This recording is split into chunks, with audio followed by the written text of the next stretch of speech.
Buenas tardes, licenciado. Me presento, mi nombre es Kerry Rivera, soy estudiante de la carrera de Desarrollo Infantil e Integral. Voy a hablar sobre la computadora o computador.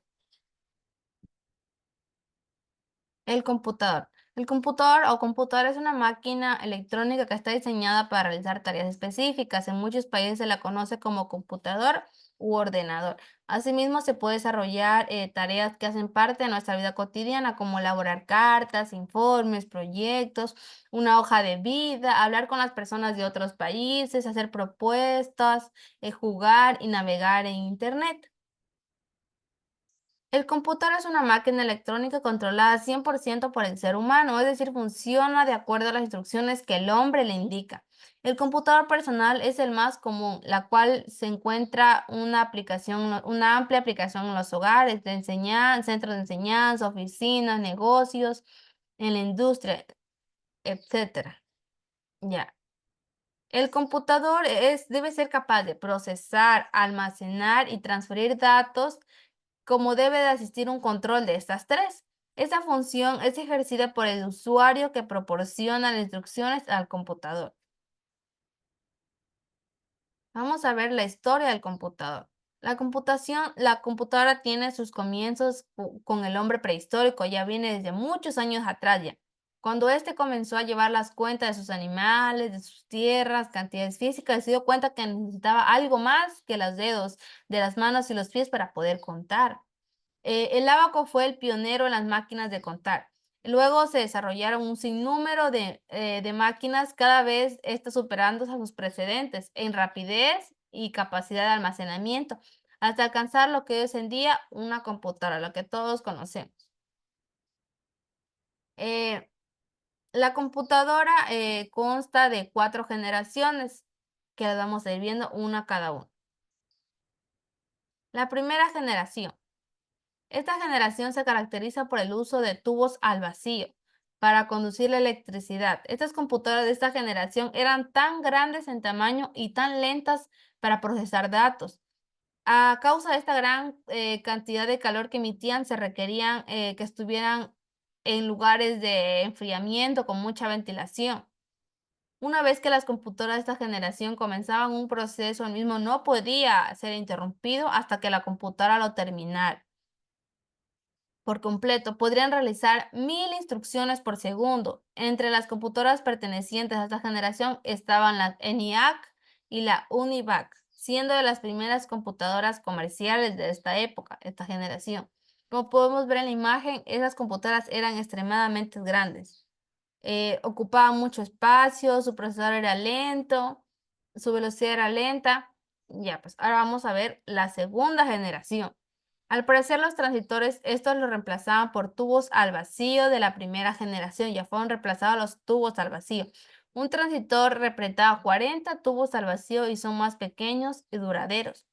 Las computadoras de esta generación resultaron más económicas, ya que disminuían de tamaño y consumían menos energía y ocupaban menos espacio por lo mismo. Su capacidad de memoria era amplia, al igual que las unidades de entrada y salida de información. Su velocidad de ejecución aumentaba y además surgieron los primeros lenguajes de computación, por ejemplo, el Fortran. Estas computadoras podrían realizar 10.000 instrucciones por segundo, ya fueron avanzando y evolucionando más. La tercera generación. En la tercera generación, los circuitos integrados pasan por sustitutos los transistores. Un circuito integrado es un pequeño encapsulado de silicón que contiene en su interior miles de transistores.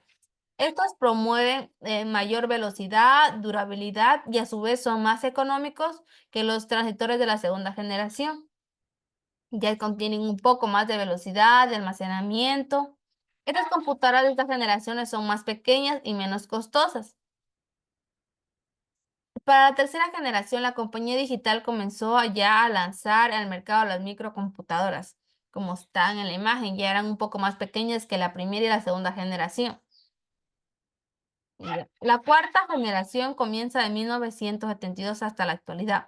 Los circuitos integrados pasan por integradores a larga escala, es decir, que aumenta la cantidad de transistores de manera considerable en cada circuito integrado. Esta generación aparece el microprocesador. Este a su vez promueve el surgimiento de las microcomputadoras como las laptops. Eh, las laptops personales, siendo la primera computadora personal la que fue de Apple en 1977. El circuito integrado hace que las computadoras de esta generación sean mucho más rápidas. Con su nombre lo dice, ya son microcomputadoras, son más pequeñas. La eficiencia de esta aumentan considerablemente y asimismo reduce su costo. Cada generación de las computadoras utilizan una nueva invención para producir la electricidad. A medida que éste se reproduce, los dispositivos electrónicos de las computadoras hace más portable y su eficiencia aumentan considerablemente. La diferencia entre el hardware y el software de las computadoras. La computadora consiste fundamentalmente en un gran número de circuitos integrados, componentes de apoyo y la extensión electrónica. Sin embargo, las computadoras han cambiado radicalmente a lo largo de su vida, han venido evolucionando para mejor, para llegar a lo que hoy en día conocemos como es una laptop o una computadora. Estos se caracterizan por dos categorías, que son el hardware y el software. Primeramente el hardware. Es el soporte físico, es el conjunto de circuitos electrónicos, como son los cables de dispositivos electrónicos y otros elementos físicos que forman los ordenadores. El conjunto de componentes que integra la parte material de la computadora, pudiéndose de la entrada y de la salida. De esta información, tales como el teclado, el ratón, la impresora. Como ya dijimos, el hardware es la parte física y tangible del sistema, o sea, es uno de los componentes electrónicos que se cumplen con diversas funciones fundamentales como la realización de cálculos o la alimentación electrónica del sistema de algún modo equivaldría al cuerpo de la computadora. Se puede decir que el hardware es como el cuerpo de la computadora. Ahora sí, el software es el soporte lógico. Es el conjunto de programas, instrucciones y reglas informáticas para ejecutar ciertas tareas en una computadora. Conjunto de aplicaciones y programas que permiten operar al ordenador, así como controlar y coordinar los distintos elementos del hardware, porque son uno solo. Sin uno no funciona con el otro. Son compatibles. Cada uno funciona por el otro. El software, los componentes son intangibles, digital y abstracta del sistema, encargado de operaciones conceptuales y representacionales. Usualmente dentro del entorno virtual, este enfoque facilita la interacción con el usuario. El software incluye programas bases como el sistema operativo que mantiene el sistema en funcionamiento hasta las aplicaciones instaladas. Esta es una metáfora equilibrada de la mente del computador. Es como la mente del computador, se podría decir, porque es todo el soporte lógico de la computadora. Por eso el hardware y el software tienen que trabajar juntos, porque si uno no trabaja, el otro no trabaja. Son juntos. Ya, ahora vamos a ver los periféricos de entrada y salida. Los periféricos de entrada. Los dispositivos de entrada son los que permiten al usuario introducir datos, comandos y programas en el ordenador. El dispositivo de entrada más común es el teclado. Entre los medios más utilizados para la entrada de datos están el mouse, el escáner, el micrófono. Esos son los periféricos de entrada, los que más utilizan. Y los periféricos de salida son los dispositivos de salida que permiten al usuario ver los resultados de los cálculos o las manipulaciones dados por el ordenador. Los dispositivos de salida más comunes son los monitores y la impresora. Aquí podemos ver los periféricos de entrada y salida, como ya dijimos, de entrada está el teclado, el micrófono, el escáner y el mouse. Y los de salida está la impresora y el monitor.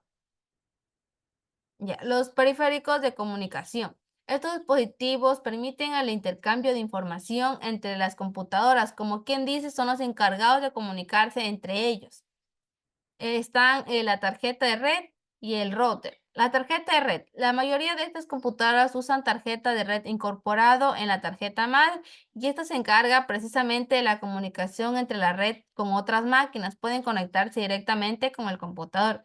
Mientras que el router, es lo que todos utilizamos, En nuestras casas. Es el dispositivo específicamente usado para las redes de conexión. Permite llevar el tráfico de Internet de una manera ordenada y precisa. Pues se puede usar de manera inalámbrica, como que la cual envía y recibe el paquete de datos. Ya, el sistema operativo. El sistema operativo es un conjunto de rutinas, extensiones del software que permite la administración y gestión del hardware. Consiste básicamente en rutinas de control que hace funcionar una computadora y proporcionar un entorno para la ejecución de los programas. Un sistema operativo es el conjunto de programas que permiten manejar la memoria, el disco, los medios de comunicación y los diferentes periféricos de entrada y salida. Los recursos de nuestra computadora, como son el teclado, el mouse, la impresora, la placa de red, entre otros. El sistema operativo también se ocupa de correr procesos. Los llamamos procesos a la carga de la memoria de nuestro programa. Si no carga la memoria, nuestro programa simplemente no corre, se vuelve lento. Aquí encontramos algunos sistemas operativos como es el Windows, el Android, el Mac OS, el Linux, entre otros. Y ya, muchas gracias. Ha sido mi explicación de lo que es el computador, su historia, el hardware, el software, los sistemas operativos.